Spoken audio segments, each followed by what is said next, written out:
Hi friends, today topic వచ్చేసి what is Ethereum. Ethereum అంటే ఏంటి? ఇది సెకండ్ లార్జెస్ట్ క్రిప్టో కరెన్సీ అని చెప్తా ఉంటారు. కాకపోతే అందరికీ తెలియని విషయం ఏంటంటే ఇథీరియం అనేది క్రిప్టో కరెన్సీని కాదు. ఇథీరియం అనేది block chain application platform. Block chain application చేయటానికి వాడే ప్లాట్ఫామ్ ఇథీరియం. దీనికి ఉన్న పాపులారిటీ వల్ల దీన్ని డిజిటల్ క్రిప్టో కరెన్సీ కింద కూడా యూజ్ చేస్తున్నారు.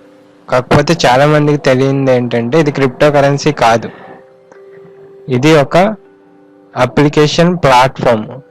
ఇది ఎందుకంటే నార్మల్గా బ్లాక్ చైన్ అప్లికేషన్ని తయారు చేయడానికి యూజ్ చేసే ప్లాట్ఫామ్ ఇది. నార్మల్గా ఇప్పుడు మీరు గూగుల్ డ్రైవ్ యూజ్ చేస్తున్నారు, వన్ డ్రైవ్ యూజ్ చేస్తున్నారు, ఇదంతా వన్ సింగిల్ డెడికేటెడ్ సర్వర్లో ఉంటుంది. సర్వర్ బ్యాకప్ అంటూ సెకండరీ సర్వర్ ఉంటుంది. నార్మల్గా వీటి కాన్సెప్ట్ ఏంటంటే మీరు వచ్చేసి వీళ్ళ దాంట్లో మీ డేటాని స్టోర్ చేసుకుంటున్నారు.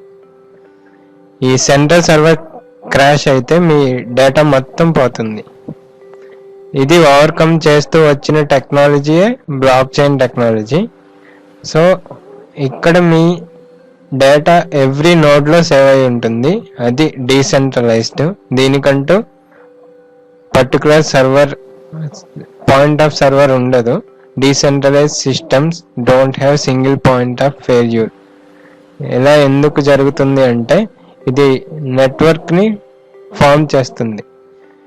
ఒక్కటి ఫెయిల్యూర్ అయినా ఇంకో దాంతో మీ కనెక్షన్ ఉంటుంది. సో ఇక్కడైతే ఈ సెంట్రల్ డేటాబేస్ ఫెయిల్యూర్ అయితే మీ డేటా మొత్తం పోతుంది. Application that run without downtime, censorship or fraud. ఇక్కడ ఫ్రాడ్ అనేది ఉండదు, ఎందుకంటే ఎవ్రీథింగ్ ఎన్క్రిప్ట్ చేసి ఉంటుంది. ఎన్క్రిప్షన్ అల్గారిథం కూడా ఫాలో అవుతుంది. ఇక్కడ చూస్తే what is Ethereum. 100% open source platform. ఇది ఓపెన్ సోర్స్ ప్లాట్ఫామ్. ఈ ప్లాట్ఫామ్ని ఎవరైనా యూజ్ చేసి డిస్ట్రిబ్యూటెడ్ అప్లికేషన్స్ చేసుకోవచ్చు. డిస్ట్రిబ్యూటెడ్ అప్లికేషన్స్ అంటే బ్లాక్ చైన్ని యూజ్ చేసి చేసే అప్లికేషన్ని డిస్ట్రిబ్యూటెడ్ అప్లికేషన్ అంటారు. నార్మల్గా ఎథీరియం అప్లికేషన్స్ చాలా ఉన్నాయి. ఎథీరియం క్లాసిక్, సిఏ కాయిన్, ఇవన్నీ వీటి గురించి తర్వాత చెప్తాను. ఇప్పుడు సింపుల్ అండ్ బ్రీఫ్గా చెప్పాలి అంటే ఇథీరియం అనేది బ్లాక్ చైన్ అప్లికేషన్ తయారు చేయడానికి యూజ్ చేసే ప్లాట్ఫామ్. ఇది క్రిప్టో కరెన్సీ కాదు.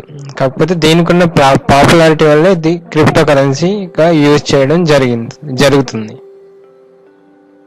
So all nodes validate the network all the time. ఏదైనా ట్రాన్సాక్షన్ చేసినప్పుడు నోడ్స్ అన్ని వ్యాలిడేట్ కావాలి, అప్పుడే మీ ట్రాన్సాక్షన్ సక్సెస్ఫుల్గా అవుతుంది. సో మీ ట్రాన్సాక్షన్ అనేది సెక్యూర్ అని దీన్ని బట్టి చెప్పచ్చు. ఇది సింపుల్గా చెప్పాలంటే the web without the servers. Google అనేది వెబ్ ప్రోటోకాల్. గూగుల్ అనే దానికి కూడా ఒక సెంట్రలైజ్ సర్వర్ ఉంటుంది. కాకపోతే ఇది ఒక వెబ్ లాంటిది. కాకపోతే దీనికి సర్వర్స్ ఉండవు. ప్రతి నోడ్ సర్వర్ కింద యాక్ట్ చేస్తుంది అన్నమాట, according to block chain. So ఇది bitcoin, birth of bitcoin and birth of ethereum. Bitcoin వచ్చేసి 2009లో కనిపెట్టారు. తర్వాత ఆ టెక్నాలజీ యూజ్ చేసుకుని ఇథీరియం అనే ఐడియాని విటాలిక్ వచ్చింది. ఇది 2012లో కనిపెట్టారు. తర్వాత ఇథీరియం ప్రాజెక్ట్ ఇంప్లిమెంటేషన్, తర్వాత ఇథీరియం ప్రాజెక్ట్ లాంచ్. 2016లో ఇది అటాక్ గురైంది, డిఏ అటాక్ జరగడం వల్ల దీన్ని స్ప్లిట్ చేశారు. ఇథీరియం క్లాసిక్ అని చెప్పి. ఇప్పుడు బిట్కాయిన్ ని ఎలా స్ప్లిట్ చేశారు, బిట్కాయిన్ క్యాష్, బిట్కాయిన్ గోల్డ్ లాగా దీన్ని స్ప్లిట్ చేశారు. సో